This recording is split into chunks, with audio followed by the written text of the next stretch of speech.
The summer of alternative financing continues with looking to customers to raise money to buy a business. I'm David C. Barnett, and you're tuned in to Small Business and Deal Making, the podcast, YouTube channel, and blog where I talk about buying, selling, financing, and managing small and medium-sized businesses while controlling risk.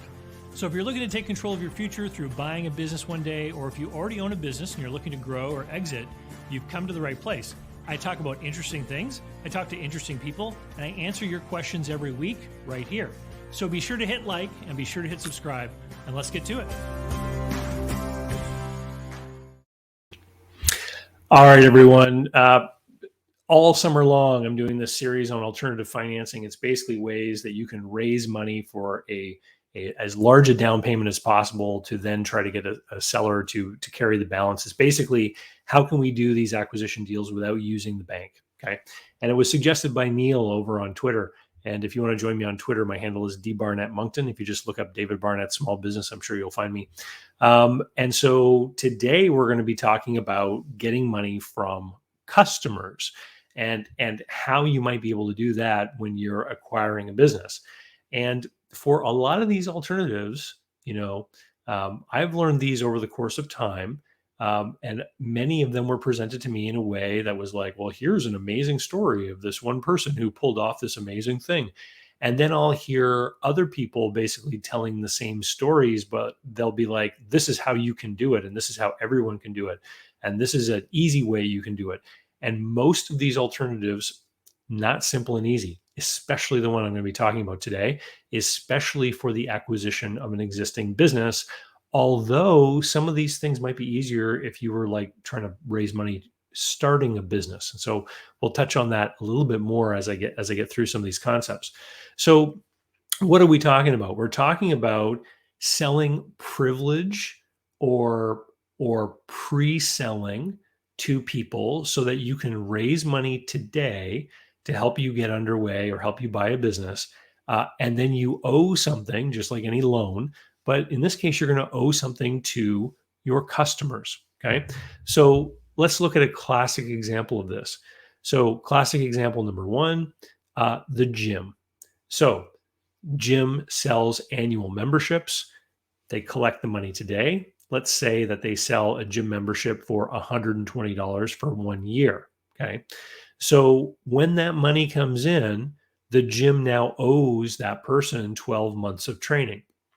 So here's the problem with doing pre-sales in that way, is that you can end up with a very big bank account and think that you're doing well.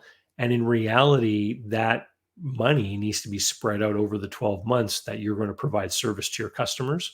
And so you can get into trouble because you can spend all the money before you've delivered all the service. And I'm going to expand on that risk as we move through today's presentation. So that's one thing, is pre-sales, selling in advance. And an example of this would also be a lot of the crowdfunding sites that exist today, where people will talk about, a product or a service they're going to do, and they'll get people to pay in advance. Again, you're getting the money up front. It's a loan from your customers. You now owe them the product or service. If you spend the money on something else, like buying equipment or providing a down payment to a business seller, then you still owe the service or product to the customer. And if there's a high cost of delivering that product or service, you're going to have to find a different way to cover that cost when the customer comes calling, looking for that benefit that they've signed up for. Another example, this one's a little bit of a twist. If you're afraid of delivering the service or product because of that cost associated with it, then maybe instead of pre-selling a product or service, you can simply sell privilege that allows somebody to do something else. So a great example of this would be your Costco membership, right? So Costco sells a membership. What do you get for that membership? Well, you get the privilege of shopping at Costco, nothing more, right? So when you show up at Costco and you buy something, you're now providing even more money that's going to cover Costco's cost of whatever that object was. And so this can take many forms. It can take the form of membership fees. Back in the day, video rental places used to charge a membership fee. Sometimes gyms will charge you a joiner fee, and then they'll charge you a monthly fee for the actual service. That would be another example of selling privilege. I know of a person, a manager I used to work for in one of my jobs back in the day. He somehow ended up uh, watching an advertisement or seeing an advertisement for a new hotel that was being opened up in New York City. And they were having this promotion where during their opening phase, if any guest came and stayed with them at the hotel, that they would become a founding guest. And the price they paid during that founding guest period would be the price they could pay forever to go and stay at that hotel. So he had no immediate interest in going to New York City, but he was so blown away by the opportunity to lock in this special price, like $130 a night or something like that. This was years ago, that he and his girlfriend made a special trip to New York just to go to that hotel. Right. And so what did the hotel achieve? Well, they managed to sell a lot of rooms. Part of the reason why people were choosing to go there, even though they might have had another option, maybe a better deal, is they wanted that privilege to be able to lock in this guaranteed rate going forward. Now, I don't know if that would hold if the place ever changed hands, renovated, changed names, etc. Who knows? But it's an example of creating an opportunity for somebody to buy privilege and in that way raise money. Now, here's the big problem. And this is why I say that this is easier to do if you're starting a business versus buying one. Because if you're going to be buying a business, the whole thing is supposed to be confidential, right? And so, how do you go around offering someone a benefit or a perk to provide you money for a business that you're going to buy if you're supposed to be keeping that a secret? Right? How do you do that? Well, you could decide to employ this strategy as part of a deferred down payment, which I talked about in the first video of this series. So you offer the seller a certain down payment, and then 6 months later, another big lump sum of money. And you could have planned a strategy to try to create some kind of membership bonus crowdfunding pre-sale event that happens from closing day once you do become the owner until that deferred down payment is due, and you could gamble on the fact that your strategy is going to work and you're going to raise that money to be able to afford to make the deferred down payment. That's one way you could do it, kind of risky. The other way you could do it is by having the seller agree to removing the confidentiality. So why would a seller do that? Well, in certain circumstances, they might agree depending on who you are, right? So let me give you an example. Let's say you are a chef in the kitchen of a big downtown hotel. And I'm thinking in particular of a big downtown hotel here where I live. And there's a chef there, and the hotel actually markets the chef. So they use him in a certain way as a celebrity in their own marketing. And so the chef has an Instagram, the chef has all kinds of online presence. And the hotel makes a big deal out of this chef. He's won awards, etc. So if that chef, he's already got his own following on social media, he's already got his own renown, his own degree of celebrity. If he were to make a deal to leave the hotel and buy a restaurant in town, let's say another fine dining restaurant, then the seller might see how the chef's celebrity related to the transaction could actually help them both. And here's how. Number one, they come up with a deal. This is what the deal is going to be. Number two, the selling chef could then make it a public deal that he's going to be retiring and that he's handing over the reins to this other well-known chef, talking about local celebrities. Okay. This could cause a rush of business into the restaurant leading up to the sale because a lot of the patrons might think, well, hey, I'm going to go and eat there while the current owner is still there because we really liked all these different dishes or whatnot. In that period of time, the selling chef now is benefiting from the transaction, which is absolutely the opposite of what might normally happen and why we normally have confidentiality in place for these transactions. So in this case, why do we have confidentiality in place? Customers are fearful of change, the employees are fearful, etc. Having the right buyer removes some of those things because the employees are going to have known of this person, go, oh yeah, I know that person, he's famous from the hotel restaurant. They're going to know that the leadership is going to be good. The person has a proven track record, etc. the public is going to know that the restaurant is going to carry on and be, a good place to eat because they will have heard of that owner before, the chef as well. So I'm talking about really specific circumstances here that you could pull this off.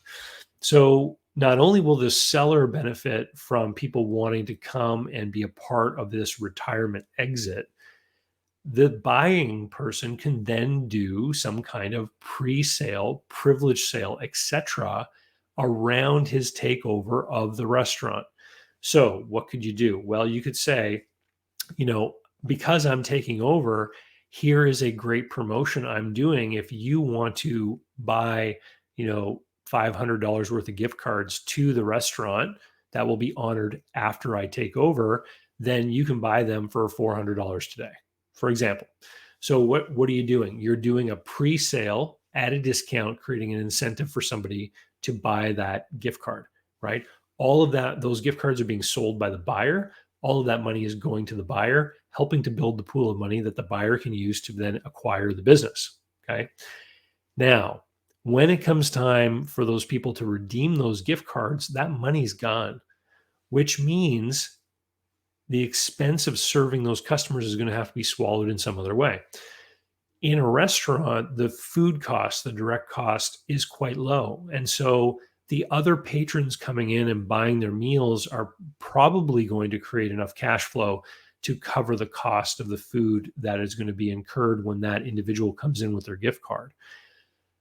But if everyone shows up on the first week and you're just accepting gift cards and not money, well, then you're going to be short of cash flow. And this is where some planning has to be put into the mix.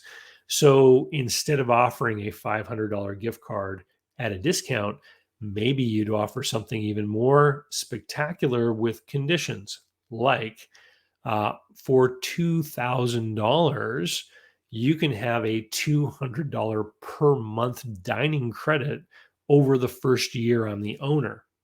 What does that achieve? Number one, it raises even more money. Number two, it spreads out the repayment period for those people so that each month you've got another $200 worth of that credit that can be redeemed in the restaurant. And so it smooths out that obligation going forward over time.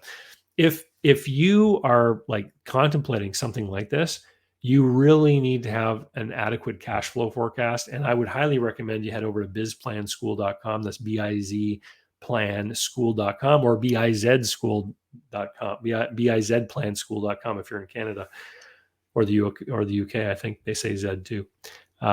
Anyway, so the cash flow forecast is going to become super important because you're basically committing to give something of a certain value to someone down the road, but you're taking the money today and using it for something else, right? Now, if you're in a high cost of goods sold type of business, so let's say that you're selling something where the cost of delivering that product or service is 70 or 80% of the selling price, this strategy could bury you very quickly because you're going to basically pre-sell, take all that money, use it for something, and then when the customer comes calling, you're going to have to find, like, if your cost of goods sold was 75 cents, for example, 75%, then when someone comes looking to spend $100 credit that you sold them, you're going to have to come up with 75 bucks in order to satisfy that customer. Well, basically, you're going to take the gross profit from 3 other customers that you served to cover off the expense of serving the 4th person who paid you in advance. You could easily end up underwater. And that's why Costco sells memberships and not, a pre-sale of a credit, because their cost of goods sold would be very high. They're in the grocery business, basically, right? And so these are some of the thoughts that you have to put into place. Just looking at my notes. So I've covered the dangers. I've covered who can pull it off. If you are an outsider in an industry and there's confidentiality around the transaction, really, I think the only way that you're going to be able to take advantage of something like this would be to do it as a deferred down payment method where you've got to get control of the business first, and then you can introduce some kind of program or plan that will change the terms of sales with the customers, either to get them onto a subscription or get them into a membership, some kind of advantage program where you can raise some of that money. And I think there's a certain riskiness to committing a large amount of a deferred down payment. Again, who can pull this off really well? It's people that don't need to. Because if you said, here's my plan, and you needed the plan to work and it didn't work, then you'd have to figure out what you're going to do when the deferred down payment is due and you don't have the money, right? What happens then? Danger? Default? You think you can work out a new plan with the seller at that time? So now you've bought the business, they've agreed to a big seller note and a deferred down payment. Now you're telling them you can't come up with the money. It's not a very good way to start a relationship like that. Or if you've already got the money someplace else, then you just pay it anyway. So again, the people that can often make the best use of these programs are these plans, these systems, these ideas, these thoughts are people who don't actually need them. There are people who have other resources like businesses that are already going or other things they can borrow against. They're just trying to get the advantages of additional leverage or cash flow without tapping into those other resources, but they know they've got the safety net of those other resources behind them. Anyway, hope you're enjoying it, guys. Again, if you have any stories about some of this stuff that you want to share, put them down in the notes. A lot of people read the comments, and good or bad, please share your experiences. I want to share the good and the bad and have actual transparency about how these things work or don't on this channel. And with that, we'll see you next time, eh? Hope you're having a good summer. Bye. So, how can you learn more about buying, selling, financing, and managing small and medium-sized businesses? Easy. Head over to my blog site, davidcbarnett.com, where you can learn more about me and how I work with my clients. You can learn more about my books and the online courses that I've prepared for you. You can find out about how to subscribe to my email list, the YouTube playlists, etc. There's literally hundreds of hours of content there, all for free, and I'd love for you to be my guest. Special thanks go out to Jeff Alpaugh Customs for being my tailor. Men all around the world can look dangerous, just like me, with the help of Jeff Alpaugh Customs. JeffAlpaugh.com. Use the code DCB10 to save. They handle multiple currencies and ship anywhere you happen to be.